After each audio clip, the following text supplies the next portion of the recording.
in terms of creating, knowing what you don't want, knowing what you do want, how specific do you have to be as far as knowing? Because a lot of times, for example, so I work in real estate right now, and years ago, my strong desire was to have a time-money balance, which so many people want. I have that now, because I'm here. I have that now. It's something I very much wanted. Real estate was never in my mind, ever, never even considered it. My path led me there very clearly. I'd never thought about it once in my entire life, and that's where I ended up.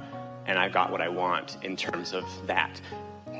I feel something else calling me now. I know the elements of it. I know the essence of what I want in the same way. Do I have to know exactly what it is? Well, here's the thing. So you're really going to like this. All that time that you were creating real estate and didn't know it, and something beyond it and don't know it, and something beyond that and don't know it, and something beyond that and don't know it.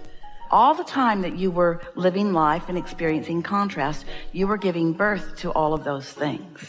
The specifics of your creation, drum roll please, the specifics of your creating all happen in step one.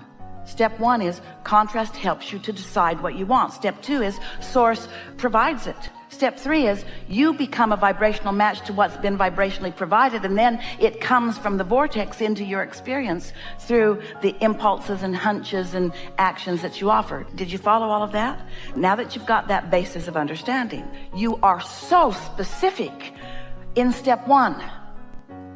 Step three can be really general, because you've already asked for everything that you want, and your inner being has already lined it all up, and all the cooperative components have already been gathered. And you know what's usually keeping you from rendezvousing with the cooperative components that have been gathered? What is? You're too specific. You're back in step one.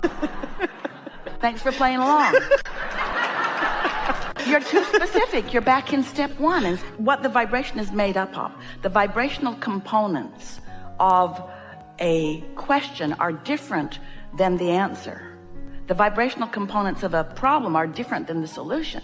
Once you've lived the problem, you've created the solution. But if you keep being specific about poking around on the problem more, then you disallow your impulses and inspiration about the solution. So I can just be specific enough to know I want a time-money balance. I don't have to know anything else. You ask a question. We've got more for you here.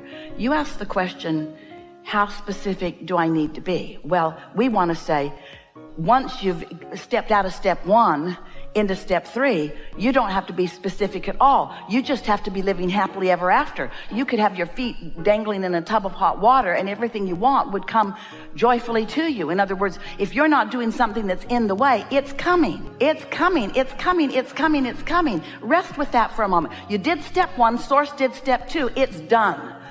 You just got to make sure that you don't keep creeping back over into step one, which is a different vibration than step three. That's all you got to do. That's all you got to do. So the rule of thumb is think about it as much as you can, as long as you feel good. That's the way that we would look at it. Do you now understand something that you might not have understood before? And that is, it's not the hard work and the struggle that's making it happen. That's what's slowing it down.